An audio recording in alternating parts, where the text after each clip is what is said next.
Bonjour les découvreurs, j'espère que vous êtes en pleine forme. Pour cette émission, il va en falloir un peu de la forme. Je suis avec Aton, ancien opérateur du GIGN, désormais acteur.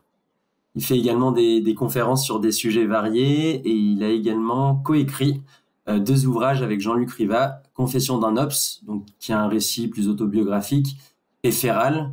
Donc là, si je résume bien, un livre plus pour comprendre et intégrer de la méthode pour atteindre ses objectifs et notamment intégrer des corps d'élite. Et tous les deux aux éditions Nimrod. Donc bonjour Aton, comment ça va? Bonjour, ça va très bien et vous? Très bien, très bien. L'actualité en ce moment, pas trop chargée? Euh, ça va, je ne dis pas tout sur les réseaux parce qu'il y a beaucoup de, peut-être par superstition ou je sais pas, mais vous savez, dans les projets, j'ai eu beaucoup de sollicitations et tout ne se fait pas parce que c'est compliqué, la période est compliquée. Mais en tout cas, en ce moment, entre l'écriture d'un troisième livre qui sera un roman, différentes collaborations avec des marques en prévision et puis émissions télé et différentes conférences, maintenant qu'on arrive à faire en ligne avec Fojo notamment, on est pas mal occupé, ouais, ouais, ouais. Mais je suis pas tout seul, j'ai une petite équipe maintenant autour de moi, donc on délègue un peu et ça soulage. Nickel. Du coup, je vais commencer but en blanc, hein. J'aurais aimé savoir en fait ce qui vous a conduit, motivé à devenir acteur après une carrière au GIGN. Alors en fait, l'envie de devenir acteur, elle est venue avant l'envie de devenir GIGN. J'ai été bercé un petit peu avec les films hollywoodiens. Et pour moi, les héros de Hollywood, alors c'était bien sûr dans les années 80, hein, ça nous remonte loin, c'était Schwarzenegger, Stallone, Jean-Claude Van Damme, tout ça, et c'était des justiciers. Et en fait, comme j'avais cette envie de rendre justice, parce que peut-être j'étais peut-être un peu trop victime d'injustice dans les cours d'école, pendant un temps, ça n'a pas duré toute ma scolarité, et bien heureusement, mais j'avais ce besoin de, je pense, de justice, de rétablir l'ordre. Et les meilleures inspirations que j'avais, c'était au cinéma et c'était des acteurs. Donc pour moi, l'acteur représentait celui qui rendait justice. Voilà, c'était ça. Et donc j'ai voulu devenir acteur jusqu'à l'âge de 16 ans. Donc, tout était fait, j'étais vraiment hyper motivé. Et puis à 16 ans, j'étais témoin de l'assaut à Marignane. Et puis là, ma vocation a changé, mais sans perdre de vue d'être acteur un jour. Donc à 40 ans, une fois que j'ai quitté le GIGN, je me suis dit, enfin je me suis dit même bien avant ça, parce que je me suis préparé au métier d'acteur déjà depuis 5 ans avant de quitter le GIGN, donc ça fait maintenant 7 ans que j'y travaille en prenant des cours dans différentes structures, en m'éprouvant même tout seul, parce que je suis un peu autodidacte aussi et je travaille par moi-même. Et puis voilà, on essaie de donner le meilleur de soi maintenant devant les caméras. Alors, c'est parfait que vous ayez utilisé cette expression donner le meilleur de soi, parce que je vois en fait un dénominateur commun entre les deux professions, c'est donner justement le meilleur de soi-même à un moment précis. Et est-ce que vous pensez que c'est un des fils conducteurs, conscients ou non d'ailleurs, de votre parcours et pourquoi? En fait, tout est échéance. Dans la vie, hein, on a tous des objectifs. Ils peuvent varier, ils peuvent s'annuler même parfois, ils peuvent se transformer. Mais la vie est faite en fait d'obstacles et de réussites qu'on se fixe. Et c'est un travail, et c'est vrai que c'est des rendez-vous sur objectif. Et en ça, il faut se battre. Et puis, c'est en permanence, en fait, essayer de donner le meilleur de soi à des moments précis, comme réussir, par exemple, les tests GIGN. Il fallait être le meilleur sur la semaine de test parce que c'est un concours. Le concours gendarmerie, c'est pareil. Et en fait, je crois que toute ma vie, ça a été un peu ça. Ça a été en boxe, ça a été sur des examens, ça a été, mais comme la vie d'un peu tout le monde, hein, j'ai envie de dire, hein. Et là maintenant, sur les castings, c'est pareil, c'est un moment précis où faut être au rendez-vous.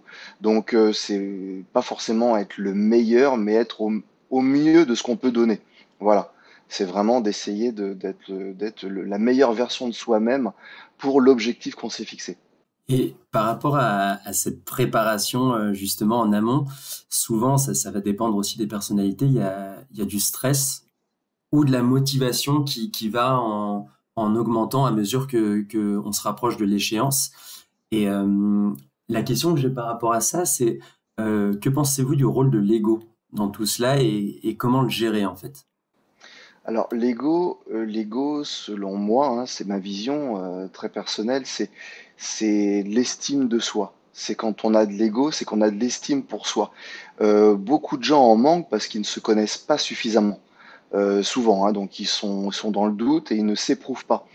Moi, j'ai eu quelque part cette chance de d'avoir cette curiosité, de me tester, d'aller vers l'adversité et de prendre connaissance de mes qualités, de mes défauts, de mes atouts et de mes capacités tout simplement.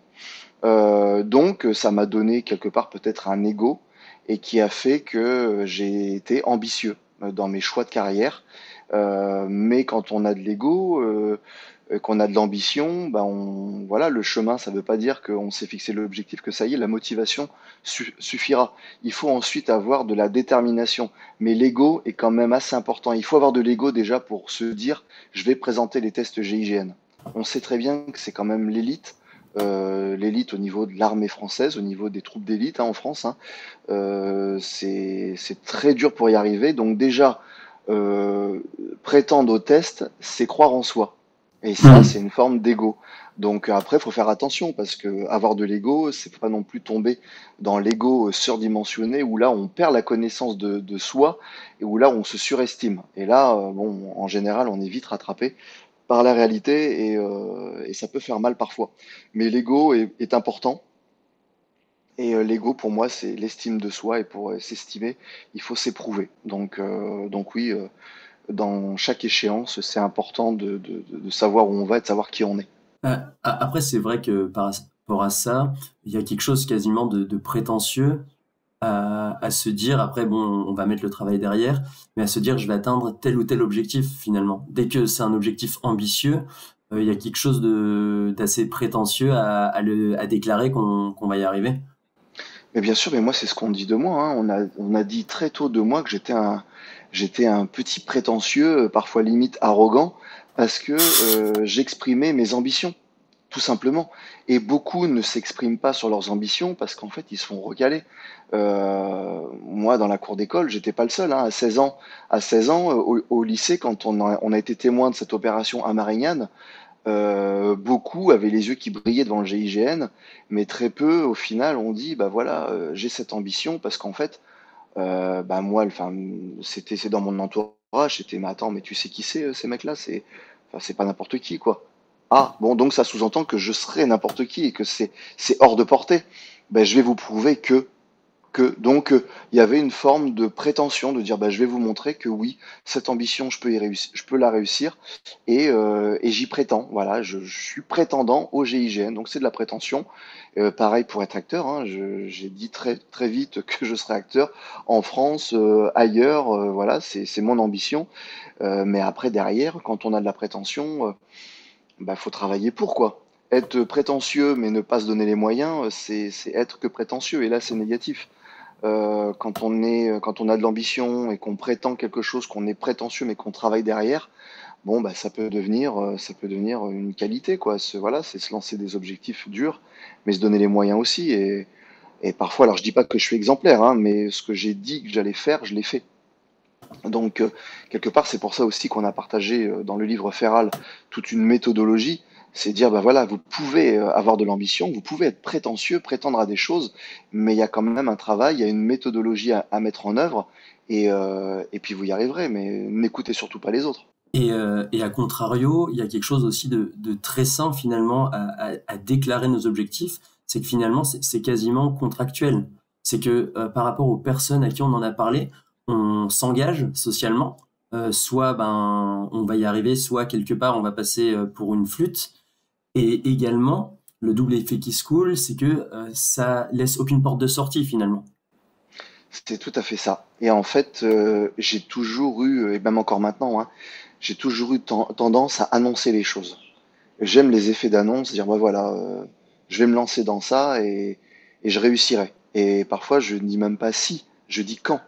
Et souvent bah, ça donne du challenge parce que les gens autour de moi, bah, je leur dois. pas forcément quelque chose, hein, même parfois je leur dois rien, mais le fait d'avoir annoncé m'impose la réussite parce que j'ai pas envie de passer pour une flûte ou comme un peintre, comme vous dites, quoi.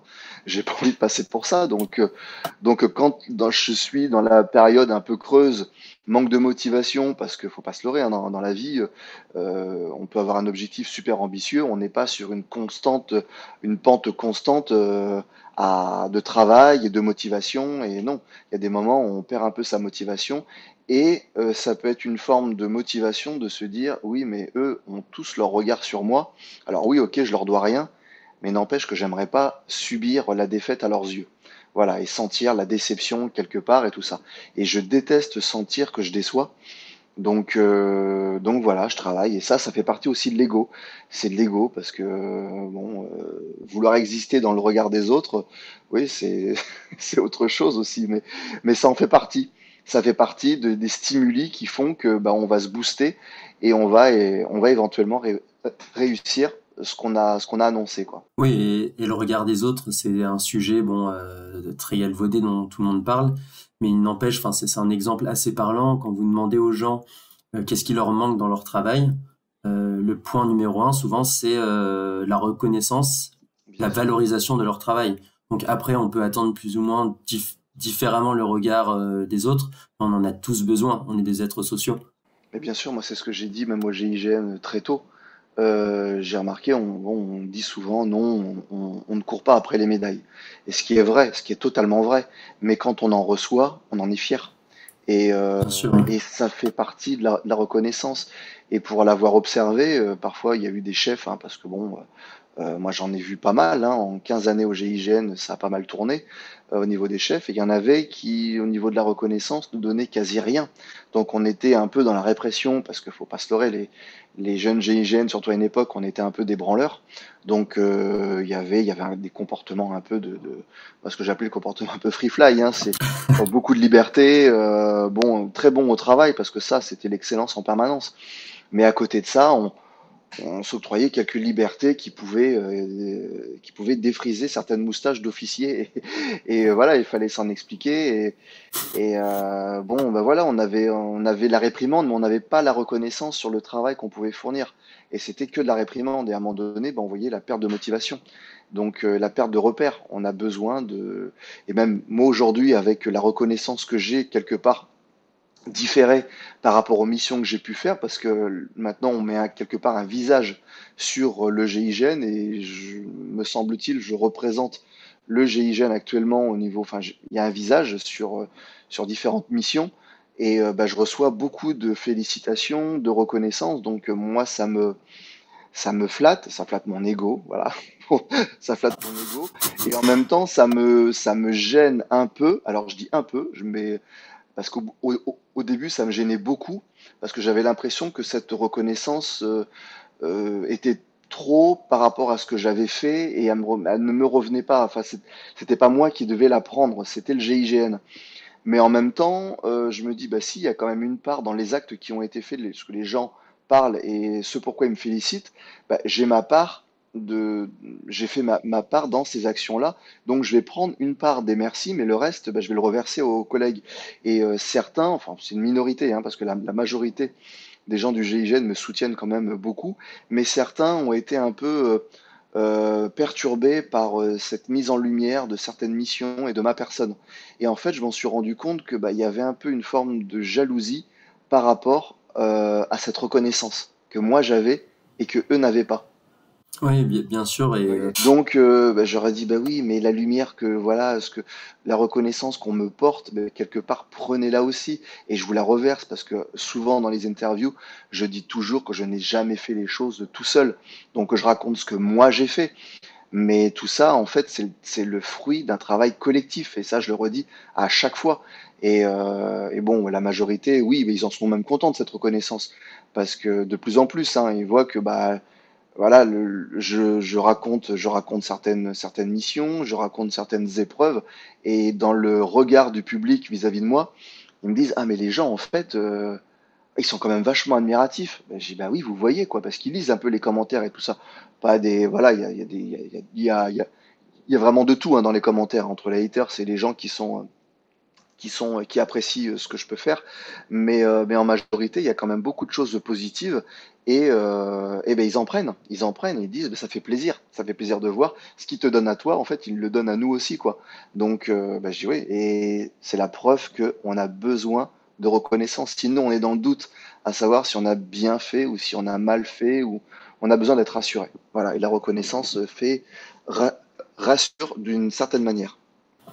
Oui, et après, objectivement, quel que soit le corps d'armée duquel sortirait un tel ou un tel, c'est juste que, à visage découvert, vous incarnez effectivement, enfin, vous faites partie des gens qui incarnent le GIGN, et je pense que toutes ces personnes sont considérées justement à leur juste valeur, et pareillement, après, il y a votre couche personnelle évidemment sur tout ça, mais je pense que c'est avant tout parce que les opérationnels sont anonymes et les rares qu'on peut remercier entre guillemets de vive voix et frontalement, c'est les gens ben, comme vous qui en sont sortis. Ouais, et on est toujours gêné hein, face à ça, hein. Moi, je sais que quand on nous félicite, alors je parle de moi, mais je peux parler aussi des camarades, hein, quand on reçoit des félicitations, on est toujours gênés, tous, hein, parce qu'en fait, on a tellement cet esprit, on nous martèle tellement cet esprit de groupe et qu'on doit tout au groupe et que sans le groupe, bah, on n'est pas rien, mais on est peu de choses, qu'en fait, c'est tellement ancré en nous que quand on nous félicite individuellement, bah, on est toujours un peu gêné, même quand on reçoit une médaille, hein, à chaque fois qu'on recevait une médaille au GIGN, on était super fiers, super contents, puis on regardait les collègues en disant bah ouais j'ai fait l'action, mais quelque part c'est vous qui m'avez fait la passe. C'est comme dans un sport collectif, hein, il y a celui qui marque le but et il y a ceux qui ont permis à ce que Exactement, oui. le but réussisse cette action. Donc en fait, voilà, moi j'en ai eu pas mal de médailles, je suis très fier de ce que j'ai, mais je le dois aussi à un travail collectif et parfois je n'ai rien eu, mais d'autres collègues ont eu. Donc bah, c'est le jeu un petit peu de tout ça. Et il faut pas se perdre dedans, il faut pas être en attente de reconnaissance parce que sinon on peut attendre longtemps de la part des institutions, hein, je parle gendarmerie, police, quelles que soient les institutions. Il faut pas trop en attendre. Nous, ce qu'on attend surtout, c'est la reconnaissance de nos pairs parce qu'ils savent vraiment de quoi ils retournent. Et quand il y a des félicitations, elles ont une valeur parce que justement, les gens savent de quoi ils parlent. Après, quand il s'agit du public, bon, bah, ça fait plaisir, mais c'est vrai que l'ultime reconnaissance pour nous opérationnelle, c'est celle de nos pairs. Mais effectivement, oui, il y a un gros besoin de reconnaissance, ça c'est sûr, ça c'est sûr. Et du coup, pour atteindre cette reconnaissance, il faut évidemment beaucoup de travail. Et je voulais savoir, par rapport à ce travail, là aussi, il y a quelque chose d'assez commun dans votre vie actuelle et le GIGN, c'est la notion de drill et de mise en Ouais. situation. Pareil pour l'acting, il y a des répétitions. Pour les conférences, je pense que d'une certaine manière, vous pouvez peut-être répéter deux, trois choses. Comment oser et se familiariser avec la mise en situation? Parce que c'est quelque chose qui est quand même assez inconfortable en règle générale pour les gens. De répéter les choses. Répéter les choses et surtout les répéter, peut-être pas à balles réelles, mais quasiment. Et c'est vrai que il y a quelque chose d'assez déstabilisant. Par exemple, si vous faites des sports de combat, un sparring dur, proche, intensité compétition, il y en a certains qui vont peut-être pas vouloir le faire. Je pense que les drills au GIGN, ils devaient un peu secouer quand même. Et pareil, dans l'acting, la répétition, c'est vous mettre quasiment au moment où ça enregistre, quoi. Ouais, on travaillait pratiquement tous nos entraînements d'investigation. Alors c'était très souvent au début quand j'étais au GIGN à balles réelles, un petit peu moins sur la fin parce qu'après il y a ce qu'on appelle des simulations différentes outils d'exercice bah, qui ont évolué. Donc c'est vrai qu'on travaillait plus forcément toujours à balles réelles, mais on travaillait très souvent à balles réelles avec bah, le gilet pare-balles, le casque lourd. Donc et c'est vrai que bah, c'est par cette répétition qu'on va atteindre un certain niveau, voire même parfois friser l'excellence, parce qu'en fait, bah, c'est la répétition qui va faire que on va avoir des automatismes, et ces automatismes vont trouver un sens quand on est en situation de crise et que en fait notre mental et notre physique subit le stress. On a besoin de se raccrocher à des choses qui sont en nous. Et en fait, le fait de driller les choses, de les répéter à l'infini, fait qu'en fait, c'est très naturel et que même quand on est réduit physiquement, mentalement, eh ben, on a cet acquis qui va faire que le geste restera précis. Voilà. Et on arrivera en fait à laisser une part de notre observation, de notre réflexion à l'incertitude. Voilà, c'est par ce travail de drill. Et bah, pareil sur les conférences, hein, alors je suis pas au mot près, je récite pas une leçon parce que j'aime l'improvisation quand même. Mais il y a quand même une part de travail qui est drillée sur le contenu, sur la charpente d'une conférence. Et pareil quand je joue, quand je vais répéter un rôle où là par contre c'est du par cœur. Bah, je peux répéter, alors là, même à saouler les gens, parce que je vais le faire en faisant la vaisselle, je vais le faire enfin, je peux faire du sport et parler à haute voix dans la salle. Bon, tout le monde a un casque maintenant, donc ça dérange moins, mais répéter mon texte indéfiniment pendant des heures. Et j'ai une grosse capacité à ça, à répéter pendant des heures. J'ai un côté Besogneux. un peu en marge, ouais, je suis un peu en marge par rapport à ça, mais c'est vrai que j'ai vraiment besoin. Pour moi, le drill, c'est très important pour avoir cet automatisme et en fait pouvoir même réfléchir à quelque chose tout en citant un texte ou même en faisant une action.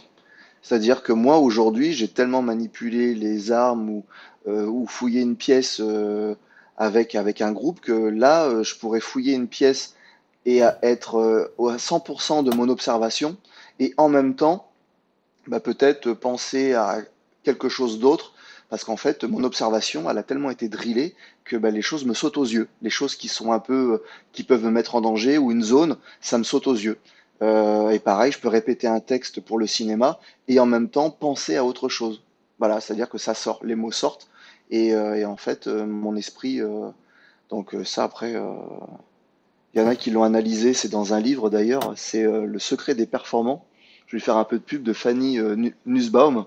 Elle a écrit un livre en fait sur la performance et à me demander un petit peu comment je fonctionnais par rapport à ça. Et c'est vrai que je lui avais expliqué que bah, c'était dans la répétition. Beaucoup, à force de répéter les choses, me donner des automatismes. Et du coup, ça me laissait une bonne place de réflexion face à l'imprévu. Et ça me donnait l'opportunité de réagir au mieux, en fait, d'avoir plus d'espace dans mon disque dur ou je sais pas comment, dans le processeur et pas surchargé, quoi. Voilà, parce que ça laisse de la place pour l'imprévu. Ouais, Je sais pas si parce je suis parti un peu là dans ma... Ah non, non, mais c'est très clair, mais bah, Ok, en fait, là, de ce que je comprends de vos propos, c'est que ce qui stresse les gens, c'est l'imprévu, bon, GIGN ou autre, hein, évidemment. ouais, ouais. Donc, on va maîtriser une grosse partie de ce qui va se passer pour Mhm. laisser une petite partie à l'imprévu, mais ça, justement, on pourra le gérer et s'adapter parce que le gros de la première partie, on va l'avoir intégré, en fait, et on va pas être surpris dans ce qui va se passer. Exactement. En fait, pour vous donner un exemple assez concret et précis, quand vous rentrez dans une maison et que vous savez que vous allez rencontrer un forcené, par exemple, ou quelqu'un qui a de grandes chances de vous tirer dessus, euh, si vous êtes novice, bah, quand vous allez progresser, vous allez être à deux, par exemple, ou à trois. Si vous n'avez pas l'habitude de progresser à deux ou à trois, vous allez avoir un souci qui est de est-ce qu'on est bien groupé, est-ce que chacun a la bonne position, où est l'autre. Nous, au GIGN, on ne se pose pas la question à savoir où sont les autres. C'est répéter qu'on sait où ils sont. Et ensuite, quand on va sortir notre arme, quand on l'a en main, on ne va pas se poser la question sur la manière quand on va viser de porter l'arme au niveau du visuel pour pouvoir faire un tir précis et viser. Non, c'est tellement répété. Tous les jours, on tirait des centaines de cartouches, donc forcément, là où notre regard va se porter, là où on va porter notre arme, c'est là où on va toucher.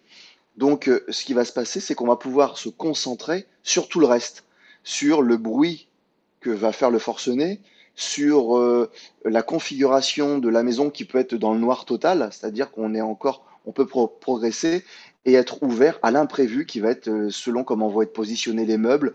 Peut-être qu'il y aura du piège, peut-être qu'il y aura une négociation à faire et en même temps une fenêtre d'opportunité pour effectuer un tir. Donc voilà, on est capable de faire plusieurs choses à la fois parce qu'en fait, il y a toutes ces choses qui ont été drillées, qui ont été acquises, qui font que ça nous libère la tête pour l'imprévu. Et c'est ce qui fait la différence entre les professionnels de l'intervention et puis parfois des primo-intervenants qui arrivent sur une grosse crise et qui cafouillent un peu et qui prennent d'énormes risques, où nous on en prendra beaucoup moins. Hmm. Et là, de ce que je comprends, c'est qu'en fait, une performance à un moment T, là en l'occurrence une intervention, euh, est surtout la conséquence de ce qui précède, de tout le travail en amont, en fait, qui va nous permettre d'avoir confiance en nous-mêmes et confiance dans le résultat, en fait. C'est ça, en fait, c'est ce que j'avais dit une fois en tir, j'avais dit que le résultat d'un tir était la conséquence d'un geste travaillé et mis en œuvre. Voilà, c'était vraiment, ça symbolisait bien ça, quoi, hein. Le résultat d'un tir, en fait, voilà, est inhérent à votre travail en amont. Il n'y a pas de place au hasard. Alors oui, on peut avoir la chance du débutant, mais quand on est au GIGN, on ne s'appuie pas sur la chance du débutant. C'est-à-dire que C'est un peu aléatoire. voilà, non, non. Moi, quand j'avais fait un tir à Fleury-Mérogis qui demandait beaucoup de précision, extrêmement difficile. Quand on m'a demandé si je me sentais pour le faire, j'ai dit oui. Et en fait, j'ai pas pris en compte le hasard, quoi. C'était pas un coup de poker. C'était vraiment sur ce que j'étais capable de faire au stand de tir. Et là, je rajoutais le stress en plus qui était que je devais tirer sur quelqu'un, sur une cible vivante, quoi. C'était un homme. C'était plus une cible en carton.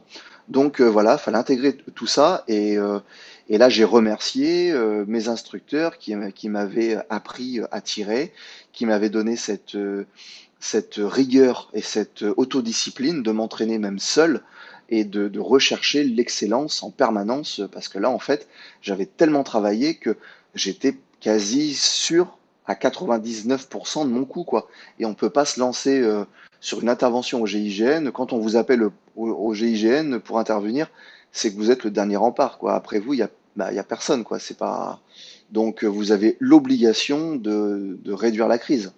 Et ça, c'est dans le travail. C'est le travail qui est fait en amont dans toutes les disciplines que le GIGN doit travailler.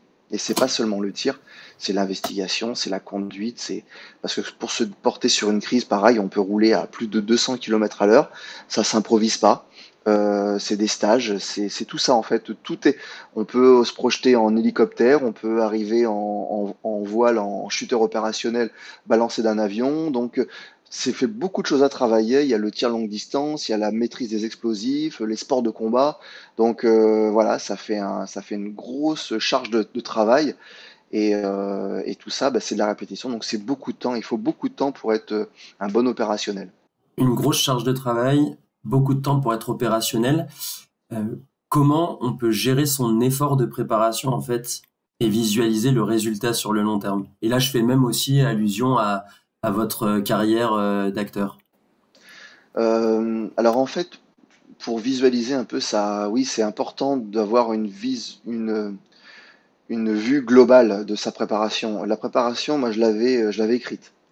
Je l'avais écrite à l'âge de 16 ans. Voilà, j'avais noté. Bon, alors ça a évolué entre 16 ans, le moment où j'écris ma vocation. Voilà, je veux rentrer au GIGN et qu'est-ce qu'il faut que je fasse. Bon, tout ça, je le dis dans Feral. Hein, c'était une méthode que je me suis appliquée à moi-même. Évaluation de mon ambition, de mon objectif, évaluation de moi-même, évaluation de mon environnement. Et en fait, je me mets des échéances. Et ces échéances, je dois réussir. Donc ça peut être échéance en sport. Je vais prendre un exemple. Voilà, je veux arriver à faire 30 tractions. C'est le minimum pour tenter les tests GIGN. C'était ce que je m'étais fixé. Bon, voilà, quand je serai à 30 tractions, on se fixera un autre objectif. Mais en parallèle, il y avait d'autres objectifs, bien sûr. Il y avait en natation, il fallait faire les 50 mètres pieds-poings liés, 50 mètres apnée, faire un bon chrono aux 100 mètres, résister à la lacrymogène. Donc en fait, on avance. Donc il faut être très patient. Quand on a des objectifs ambitieux, il faut être très très patient. Ça, moi, j'avais du mal un petit peu avec ça parce que je voulais du résultat tout de suite. Et parfois, quand je l'avais pas assez vite, ça me démotivait. Il fallait que j'aille puiser en moi, euh, revenir un petit peu à qu'est-ce que le pourquoi du comment j'étais là et qu'est-ce qui avait fait que il y a eu un jour en décembre 94 qui avait fait que j'avais cette motivation et j'étais à fond. Donc, quand j'avais des pertes de motivation, je me souvenais de ce jour-là et je dis, OK, voilà pourquoi tu fais ça. Et je reprenais. Mais en fait, il faut être très patient et puis noter ses résultats. Et au bout d'un moment, quand on regarde un peu les courbes, j'étais matheux, hein, j'ai passé un bac scientifique et je regardais un peu mes courbes de résultats. Et je me disais, bon, bah, c'est bon, je suis sur une pente ascendante, donc ça va, on peut continuer comme ça. Et je faisais mon analyse, c'est-à-dire que si à un moment donné ça stagnait, c'était peut-être que la méthode n'était pas bonne. Donc, et ça m'arrivait en course à pied, bah, je voyais que sur le long terme, je progressais pas. J'avais atteint un seuil et bah, je me suis rapproché bah, de gens qui étaient beaucoup plus compétents que moi en préparation physique. Et puis, bah, on m'a demandé ce que je mangeais. Et effectivement, c'était dû à une mauvaise alimentation. Donc, j'ai changé mon alimentation. Et mes résultats, la courbe a repris une pente ascendante. Donc voilà, en fait, et on se motive en fait aussi avec ça. C'est en permanence une remise en question et sur booster soi-même, quoi. Faut pas compter sur les autres, hein. C'est vraiment sur soi. Quand on a son objectif, on se doit la réussite et ses échecs, hein. C'est un travail très personnel. Ouais, là, du coup, quand vous aviez des moments de doute, vous vous référiez à Marignane, justement, votre vision, ce qui vous avait touché pour commencer tout ce parcours. Et à la fois, là, ce qui est très intéressant dans ce que vous dites, c'est que, bon, on est beaucoup dans ce cas d'ailleurs, hein, impatient sur le résultat. Et du coup, plutôt que d'attendre le résultat final, bon, qui mettait du temps à venir et c'est normal, vous avez décomposé en fait une somme de petits résultats pour, entre guillemets, vous satisfaire cette impatience régulièrement, quoi. Ouais, mais je savais que à 16 ans, il y avait beaucoup de choses qui étaient demandées au test GIGN que je pourrais pas faire, que j'étais pas en mesure de faire à l'âge de 16 ans. Donc bah, j'ai fait une liste de choses voilà, qu'il fallait réussir. Et bah, je me suis fixé mes objectifs à 3 mois, à 6 mois, à un an, même aller dans 5 ans. Si j'ai pas réussi à faire ça, bah, ce sera pas bon, quoi. Donc voilà, j'avais des échéances longues, des échéances moyennes, des échéances courtes. Alors les échéances courtes, elles pouvaient être sur une semaine à un mois. Moyenne, c'est à peu près 3 à 6 mois. Et puis longue, ça pouvait être sur un an, voire 5 ans. Donc, faut être patient, c'est ça, il faut être patient. Être prêt avant l'heure, bah, c'est pas l'heure, ça sert pas à grand-chose. Et puis, bah, faudra être au rendez-vous, quoi. Donc, parfois, je me faisais des journées où, en fin de compte, je cumulais toutes les épreuves et ça me permettait de voir à peu près sur une journée type comment je pouvais m'en sortir sur une journée. Et j'ai vu qu'à un moment donné, bah, je pouvais faire 30 tractions, je pouvais faire 150 pompes, mais une fois que j'avais fait 30 tractions, j'étais plus en mesure 2 minutes après de faire 150 pompes parce que j'étais épuisé. Donc ça n'allait pas parce qu'au test, on fait les tractions, enfin, les abdos, les pompes, tout se suit. Donc voilà, il a fallu après faire des semaines un peu type et je me rendais compte que j'étais capable individuellement sur chaque épreuve d'atteindre de très bons résultats, mais quand je mettais tout de bout à bout, bah, j'étais incapable de faire le tiers de ce qu'il fallait faire. Donc voilà, c'est un objectif encore supplémentaire, d'arriver à être au mieux sur chaque épreuve et de les enchaîner. Pour revenir sur la notion d'incertitude de tout à l'heure, donc on était d'accord pour dire que le travail aide à ne pas trop la craindre, mais il y a quand même des gens qui, malgré une préparation aux petits oignons, sont dans le worst case scénario. Vraiment, il y a toujours le pire qui va se passer. Et il y a un peu ces profils, vous savez, en anglais on dit insecured overachievers, donc les gens qui réussissent souvent tout, mais qui sont toujours stressés en fait, avant de passer à l'action. Donc quel conseil, quel avis vous auriez par rapport à ça? Bah, souvent, moi, je pense que c'est des gens qui ne regardent pas un petit peu ce qu'ils ont emmagasiné ou ce qu'ils ont réussi. Beaucoup de gens, en fait, sont insatisfaits d'eux-mêmes ou de ce qu'ils ont parce qu'en fait, ils sont toujours dans une quête. Ils regardent toujours le futur. Ils vivent pas au moment présent. Ils n'arrivent pas à apprécier ce qu'ils ont au moment présent, ce qui fait qu'ils sont stressés parce ils se mettent des choses en tête que voilà, ils font le bilan de ce qu'ils n'ont pas, mais ils ne font pas le bilan de ce qu'ils ont. Et quand je perdais ma motivation, il était important que je me souvienne d'où je venais et le niveau que j'avais. Et quand je me disais, mais en fait, bah, si en 6 mois, j'ai réussi de passer de ça à ça, il y a de grandes chances pour que dans 6 mois, bah, je sois là. Et je ne me morfondais pas sur le fait que bah, l'échéance qui était attendue dans 6 mois, bah, le jour J, j'y arrive pas. au jour zéro, j'y arrivais pas. Je me disais, bah, de toute façon, c'est dans 6 mois qu'il faudra que j'y arrive. Mais il y a des gens qui se stressent pour ça et c'est vrai qu'ils perdent beaucoup de leur potentiel parce qu'en fait, bah, ils ne se réévaluent pas et ils sont en permanence dans la négativité de ce qu'ils n'ont pas encore. Et bah, cette quête et encore ce chemin pour arriver à ce qu'ils veulent bah, devient difficile.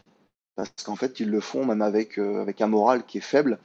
Et quand on dit parfois aller chercher du Motivex et de la moraline, hein, comme disait Marius, mon camarade commando marine, bah, c'est ça, c'est le moralex. Il faut avoir le moral. Il faut aller chercher quelque chose. La motivation, elle va chercher, c'est dans des choses très positives.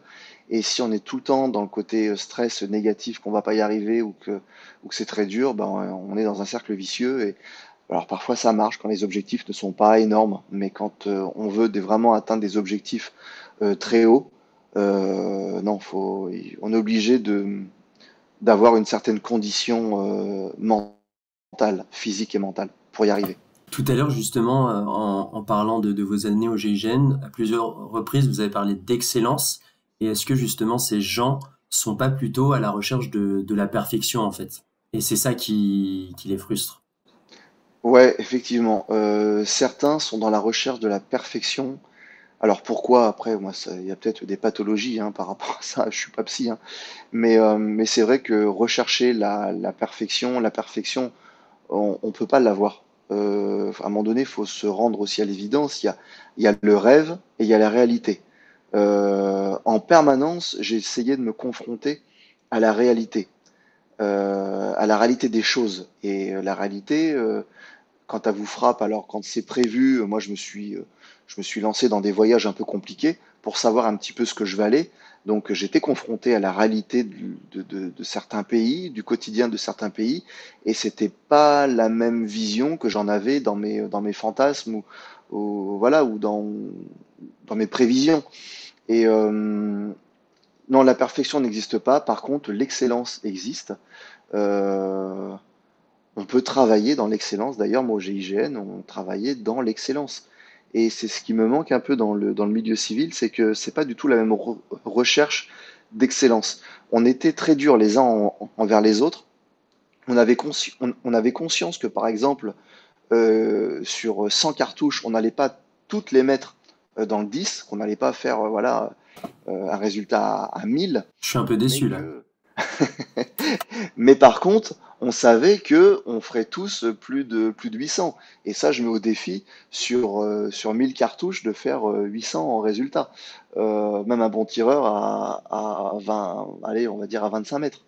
Donc voilà, là on est dans l'excellence. La perfection, ce serait de tirer à chaque fois dans le même trou. C'est pas possible. Et par rapport au GIGN, justement, et cette comparaison, c'est même pas que GIGN, hein, peut-être le monde militaire et civil. Parfois, j'ai l'impression aussi qu'on est trop exigeant avec nous-mêmes sur le résultat, mais pas assez sur la préparation et le travail en amont. Bah, c'est ce qui fait que beaucoup de gens sont déçus parce que oui, les gens ont de l'ambition parce qu'on leur montre quelque part aussi parfois que tout est accessible. Quand on regarde la télé, on a l'impression que c'est facile d'être une célébrité. Bah, beaucoup de jeunes veulent être célèbres, mais sans avoir construit un talent ou quelque chose par le travail, voilà, pour arriver à ce stade-là. Et au final, bah, quand ils n'y arrivent pas, oui, bah, ça crée de la frustration, ils sont déçus de ne pas avoir réussi, mais ils ne comprennent pas pourquoi. Euh, oui, non, effectivement, les gens sont exigeants envers eux, mais ils ne se donnent pas les moyens de réussir. Bah, ils changent souvent d'objectif. Euh, Oui, complètement. ouais, les gens se donnent, vont se donner des objectifs. Ils vont être exigeants sur la réussite de cet objectif. Alors s'ils réussissent, tant mieux, ils passent à autre chose parce qu'en fait la vie c'est que mouvement. Mais s'ils ne réussissent pas, ils ne se remettent pas en question à savoir pourquoi ils n'ont pas réussi. Et ils vont avoir une autre quête. Et c'est vrai que parfois les gens peuvent paraître un peu instables parce qu'ils sont exigeants envers eux-mêmes et pas exigeants du travail qu'ils doivent fournir. Voilà, c'est ça. Et en fin de compte, tout repose pour en avoir fait l'expérience, hein, que ce soit le GIGN, même le cinéma. Je peux être exigeant sur mon résultat, mais il a surtout fallu être exigeant au quotidien pendant des années avant pour le travail. Et ça, c'est l'autodiscipline. Donc, sans autodiscipline, vous pourrez être déçu de ne pas avoir réussi, mais voilà, ce qui est important, c'est la remise en question et de se dire, bon, bah, pourquoi j'ai pas réussi et est-ce que j'ai suffisamment travaillé, est-ce que j'ai suffisamment mis les chances de mon côté pour atteindre mes objectifs? Et c'est ce qui fait que la société, parfois, va un peu mal parce qu'on a l'impression que les choses sont beaucoup plus faciles parce qu'on les présente comme ça. Mais non, c'est très dur. C'est très, très dur. Moi, je reçois beaucoup de questions de jeunes qui ont le sentiment que le GIGN, c'est plus facile que ça n'y paraît parce que je partage beaucoup, puis je suis accessible. Et en fait, bah non, c'est compliqué. Il y a un gros travail. Alors, c'est pas inaccessible. Justement, moi, c'est ce que je dis. C'est accessible. Toutes les ambitions, tous les rêves sont accessibles à partir du moment où vous avez évalué votre objectif, votre ambition, et que sur le plan médical ou je ne sais quoi, il n'y a rien qui vous empêche d'y arriver, que voilà, tous les voyants sont au vert pour se lancer dans la préparation. Bah ouais, il va falloir travailler. Ça va pas tomber. Ça va pas tomber tout cuit dans l'assiette. Et, euh, et c'est ce que j'essaie d'expliquer. En même temps que les choses sont accessibles, elles le seront que si vous travaillez. Voilà. Et je voudrais revenir sur la notion de l'entourage dont vous avez parlé tout à l'heure durant votre préparation pour le GIGN. Comment la cohésion en fait est une force dans l'adversité par rapport au fait de justement briller à des moments T bien précis. Alors, pour moi, l'entourage, j'ai fait un tri en fait. Dans mon entourage, j'étais obligé à un moment donné, par rapport à mon ambition de réussir au GIGN, il y avait les gens qui ne croyaient pas en moi et qui me le rappelaient chaque jour et qui tournaient un peu en dérision mes challenges que je pouvais me donner, de grimper à une gouttière, de faire différentes choses. Ils trouvaient ça ridicule parce que jamais le GIGN, c'est tellement l'élite que bon, pourquoi toi, petit Charentais, tu réussiras là-dedans, quoi. Donc, bah, ces gens-là, je les ai plutôt mis de côté. Et j'ai été plutôt vers des gens, alors non pas des gens qui me vantaient ou qui me mentaient en me disant, mais c'est sûr que tu vas y arriver, t'es le plus fort, t'es ci et ça. Non, mais des gens qui étaient objectifs, qui me disaient, bah, tu vois, de ce que je vois de toi, oui, pour ça, oui, t'es prêt. Mais par contre, des gens qui étaient de bons conseils, en fait. Et ça, c'est super important. Parce que parfois, quand on se prépare pour quelque chose, bah, on croit savoir. Alors oui, on s'est renseigné, on sait une partie, mais on ne sait jamais tout. Et puis c'est toujours bon d'avoir plusieurs avis. Et plus les avis sont objectifs et éclairés, et meilleur c'est. Donc, alors je dis pas qu'il faut mettre de côté complètement tous les avis. Faut en prendre. Moi-même, hein, je regarde, j'ai quand même, il y a des, bah, comme tout le monde, hein, qui accèdent un petit peu à la notoriété. Et on a des haters, on a des trolls. Et bah, même leurs commentaires, parfois, je regarde sans non plus.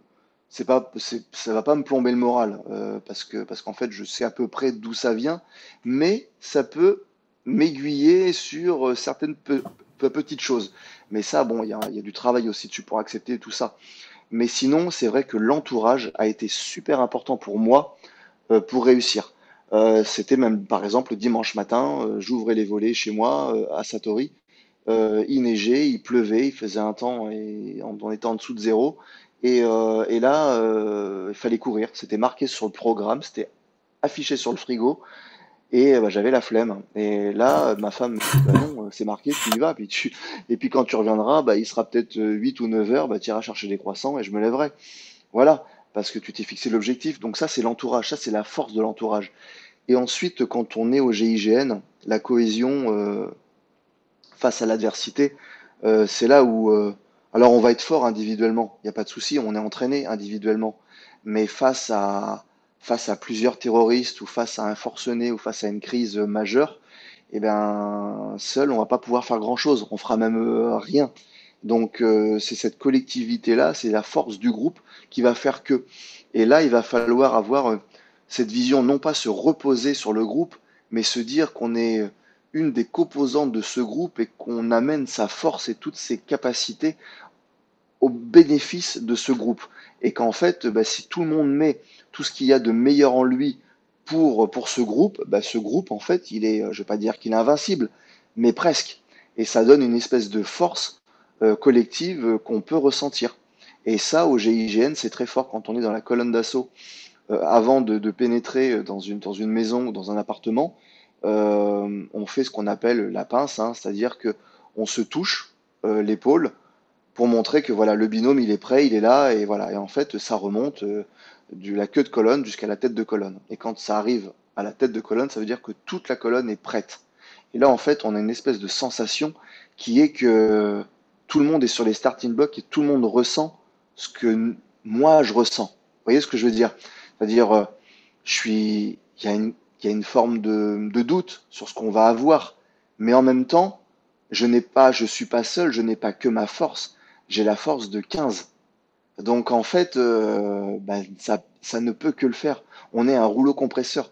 À partir du moment où la porte explose, on rentre, mais on rentre, voilà, il y a une espèce d'aura autour de nous qui fait que, ben voilà, ça nous donne la force et on est dedans. On est dans ce cercle. Et d'ailleurs, le symbole du GIGN, c'est un cercle.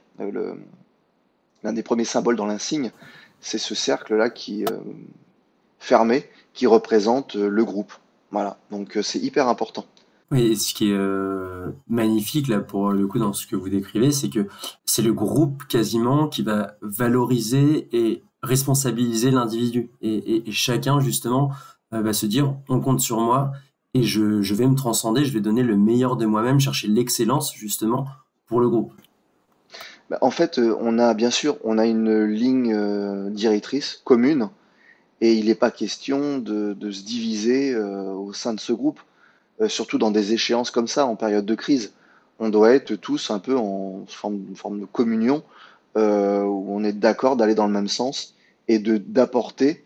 On n'est pas dans la compétition, hein. On est à ce moment-là, on est dans la compétition au quotidien, à la salle de sport, au tir, au stand de tir et tout ça. Voilà, il y a une forme on se stimule un petit peu comme ça parfois. D'émulation, ouais. Voilà, ouais, qui est propre à certaines unités, hein. Mais c'est vrai que dans l'adversité, sur une crise, on va être tous complémentaires et il y a quelque chose qui se forme où ça se fait très naturellement. Et d'autant plus quand on est dans un groupe, on a travaillé pendant des années, qu'on est habitué, qu'on a vécu des choses un petit peu compliquées, ben en fait, on se connaît très bien et on sait où vont être la force de certains, les faiblesses, et on va composer avec ça, et il n'y a aucun jugement. Quand on est en intervention, il y a pas vraiment de jugement les uns les autres. On fait du mieux qu'on peut, et quand il y en a un qui va être un petit peu défaillant, eh bien en fait, ça prend le relais derrière. Alors que je dis défaillant, ça peut être aussi sur le coup d'une blessure.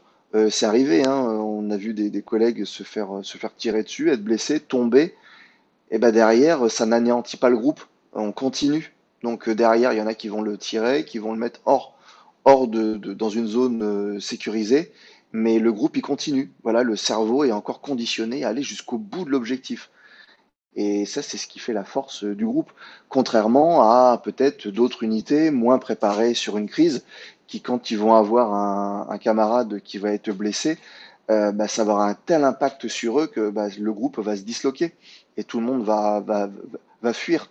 Voilà, c'est ce qui fait aussi qu'on compte sur des unités telles que le GIGN pour répondre à une crise. C'est qu'il y a vraiment il y a des choses qui font que voilà, ce groupe est très fort. Et dans un moment de crise, à un moment important, comment on peut accepter la contre-performance ou l'erreur d'un autre, justement? Parce que ça peut être frustrant, ça aussi. On s'est donné, on est allé chercher justement l'excellence à nouveau, à titre individuel, et tel ou tel maillon de la chaîne, pour des raisons qui peuvent lui appartenir ou non, n'a pas respecté ce contrat, entre guillemets. Alors, à savoir, c'est vrai qu'au GIGN, on est dans l'excellence et c'est vrai que l'erreur, parfois, peut se faire payer très cher. Euh, pour l'avoir vu, hein, l'avoir subi, peut-être même au début de ma carrière où j'ai eu, on a une tradition, enfin, on tire quand on est d'alerte 1, c'est-à-dire alerte hein, presque instantanée, sur une semaine, on va dans un stand de tir où on doit tirer à 200 mètres sur un tir commandé. Et chacun a son ballon à tirer, donc qui fait à peu près allez, la taille d'une tête. Euh, on est à 200 mètres à un top qui est donné par le coordinateur de tir, on doit tous tirer au même instant dans chacun son ballon. Et quand on loupe son ballon, je peux vous dire que alors là, on se fait harakiri toute la semaine. On se flagelle toute la semaine qui suit. Et c'est vrai qu'on est un peu stigmatisé. C'est celui qui a fait l'erreur de la semaine. Donc, on le vit pas forcément bien. Mais là, après, c'est au chef de, de régler un petit peu le truc. Donc, après, individuellement, nous, je veux dire, quand on est au GIGN, on n'a pas besoin d'aller nous dire de nous entraîner pour pallier à cette erreur et ne plus la reproduire. C'est naturel. Euh, on n'est pas à se dire, bon, bah, j'espère que la prochaine fois, je ferai mieux. Non, c'est inconcevable, ça. Ça, c'est inconcevable. C'est quand on a fait une erreur, on ne doit pas la reproduire. On a droit à une fois, jamais deux. Et c'est au chef, parfois, de faire accepter et de créer des situations qui vont faire que la personne qui a été prise à défaut va pouvoir se refaire. Et puis, parfois, bah, ça va être mettre une difficulté qui va, bah, pour la personne qui avait échoué, qui avait fait échec, bah, là, va pouvoir briller et montrer en fait qu'elle va être complémentaire et qu'elle va être un support indispensable aux autres. Donc tout ça, en fait, c'est dirigé par un chef de groupe qui va être, comme on avait dit avec Jean-Luc dans GIGN Confession d'un Ops, on disait qu'au GIGN, le groupe ne se domptait pas avec la baguette avec le fouet comme au cirque, mais que ça se menait comme un orchestre, comme un chef d'orchestre va mener son orchestre. Voilà, c'est que chacun va apporter sa partition, va avoir son truc à jouer, et tout ça, ça va faire une belle mélodie. Et en Mm. fait, bah ça, c'est au quotidien. Donc l'erreur au GIGN, les gens sont très très durs avec eux-mêmes et avec les autres. Mais il y a des gens autour qui font que bah, les choses se passent relativement bien parce on a des échéances qui nous tombent dessus où on doit être au meilleur de nous-mêmes, quoi. Donc il ne s'agit pas de faire une victime dans un groupe et de le stigmatiser comme loser et c'est terminé. Non, non, non, faut accepter aussi. Mais il faut comprendre. En fait, souvent, ce qu'on fait, on cherche à savoir pourquoi. Quand il y a une erreur, au GIGN, et ça, je le vois, je l'ai pas vu dans beaucoup de lieux autres qu'au GIGN, on fait souvent un briefing, on a l'action et ensuite on fait un débriefing. Mais c'est pas un débriefing où on s'applaudit, on dit on a été champion du monde. Même sur une mission qui semble avoir réussi aux yeux du grand public, aux yeux des politiques, aux yeux de nos chefs, nous, on trouve toujours quelque chose à dire. Toujours.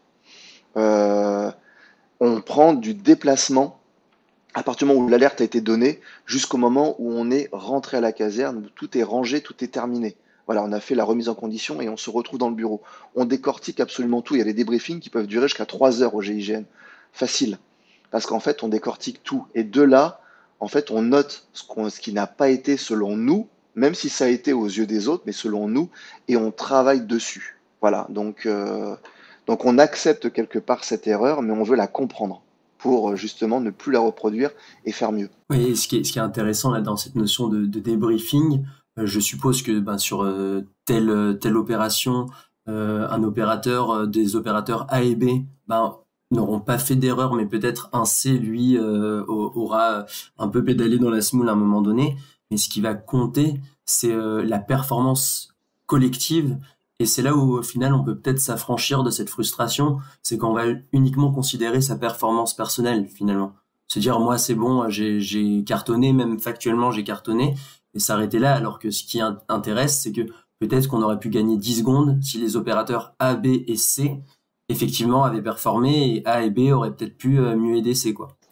Bah, c'est ça, c'est que au GIGN, en fait, on peut se satisfaire d'une réussite individuelle, mais la roue tourne. Tous ceux qui ont eu un ego, comme on parlait au début, hein, surdimensionné et qui se vantaient de différentes réussites ou successions de réussites, bah, sur une carrière, quand on fait 15 ans au GIGN, je peux vous assurer que on n'est pas que dans la réussite. Il y a des Ouais. moments, bah voilà, on est un peu plus fatigué, on est un peu moins vigilant et bing, l'erreur arrive. Moi, j'en avais cité une hein, quand j'étais à Bagdad. Je m'étais mis une balle dans le pied. Ah oui, Sans chercher d'excuses, j'avais expliqué un petit peu tout le déroulement de ma journée parce que c'était important pour moi de comprendre comment j'avais pu faire une erreur aussi grave, selon moi. Euh, bon, bah voilà, il y en a qui se sont foutus de moi quand je suis rentré au groupe à Versailles. Et un an après, l'un de ceux qui s'était foutu de moi s'est mis une balle dans la main. Et bah, je lui ai rappelé que voilà, l'erreur était humaine, que ça pouvait arriver à tout le monde et que c'est Hmm. inévitable. Et je lui ai donné deux, trois conseils de rééducation. Voilà. Mais c'est non, on prend la réussite collective, mais après individuellement, on essaie de comprendre qu'est-ce qui a, pourquoi on n'a pas fait mieux. Et ça, en fait, c'est quelque chose qu'on nous demande pas mal de conférences, hein, les anciens GIGN dans les entreprises, mais en fait, on ne se satisfait on n'est jamais satisfait à 100%. Parce qu'on cherche toujours la petite bête et on cherche toujours à comment se fait-il qu'on n'a pas fait mieux. Voilà, et ça c'est la recherche de l'excellence. Et quand on est en perpétuelle recherche de l'excellence, bien en fin de compte, on cumule un peu. Alors je touche du bois et de la peau de singe, hein, j'espère que il se passera rien au GIGN. Mais quand on regarde dans l'histoire des missions du GIGN, faut quand même reconnaître que l'histoire sur le nombre de missions est quand même pas mal, quoi. Il y a quand même beaucoup de réussite. On fait que capitaliser sur ce qui a été acquis avant et justement chercher à chaque fois cette petite marge d'erreur et de progression du coup pour la suite, quoi. C'est ça. Donc moi je compare pas, hein, je compare jamais. Par principe, hein, je me compare jamais aux autres et je ne compare pas le GIGN aux autres. Mais n'empêche que quand on regarde objectivement ce qu'a fait le GIGN, c'est vrai que non, le GIGN n'a pas à rougir auprès des autres unités d'élite, que ce soit dans le monde, enfin dans le monde entier, en France ou dans le monde entier. Et moi j'étais extrêmement fier, hein, de faire partie de cette unité-là qui m'a vraiment apporter. Alors l'excellence quelque part, oui, je l'avais en moi de par l'éducation de mon père surtout, qui était lui un ancien compagnon du devoir et qui avait ce goût pour la perfection inatteignable, mais le goût aussi de l'excellence et du travail et qui m'a inculqué. Mais c'est vrai qu'en arrivant au GIGN, ben, je m'y suis retrouvé complètement. Donc c'est ce qui a bercé presque toute ma vie. Parce que moi, je suis rentré très tôt dans l'armée, très tôt au GIGN. Et là aujourd'hui, ben, même pour le cinéma, bah, j'essaie de faire pareil, quoi. Et bon, bah, on n'est pas à l'abri d'une erreur, d'un truc, et ça. Mais je me permets l'erreur, contrairement à peut-être avant, où avant, l'erreur professionnelle pouvait avoir des conséquences extrêmement graves et avec des enjeux vitaux. Là maintenant, bon, si je me gourre dans mon texte sur une scène ou sur une interview, bon, il n'y a pas mort d'homme. Donc, et le fait de s'autoriser cette erreur fait que je suis beaucoup moins stressé avant de rentrer sur un plateau télé en plein direct ou de faire une interview où bah, je sais qu'il n'y aura pas de montage, il n'y aura rien et au contraire quoi. Parce que j'accepte l'erreur. Je me dis, bah, si je dis quelque chose de mauvais ou voilà, bah, je me rattraperai plus tard et puis voilà, puis j'expliquerai, puis on est humain après tout. Donc voilà. Mais c'est vrai qu'au GIGN, l'erreur, non, sur un tir, c'était inconcevable, inconcevable. Merci beaucoup Aton, c'était franchement super instructif. J'espère que vous avez passé un bon moment aussi. Eh ben avec plaisir. Ah, moi, oui, oui, moi toujours. À partir du moment où on parle beaucoup de moi, je suis toujours dans les interviews, forcément, hein, mais j'avoue que maintenant, ouais, je suis très curieux d'aller voir un petit peu ce qui se fait ailleurs, parce qu'en fait, j'ai vécu beaucoup quand même en autarcie. Au GIGN, on est un peu tourné les uns vers les autres, puis on a un programme, comme je vous disais tout à l'heure, qui est extrêmement chargé au niveau des entraînements. Donc c'est vrai qu'on n'a pas beaucoup de vie sociale, on voit pas vraiment ce qui se passe à l'extérieur. Et depuis que je suis sorti, j'ai plein de questions et j'ai l'impression de rester encore un peu au GIGN. Mais j'ai cette curiosité d'aller écouter et découvrir un peu aussi d'autres personnes et d'apprendre encore. Et, euh, et ça, mais bon, si mon partage permet aux gens d'être un peu éclairés sur l'unité ou sur différentes choses, bah, j'en suis ravi, quoi. Donc merci à vous de m'avoir donné cette opportunité de pouvoir partager à nouveau, quoi. Avec grand plaisir. Et du coup, pour les découvreurs de l'autre côté des oreillettes, restez curieux et libres et à bientôt pour un prochain épisode. Bye bye.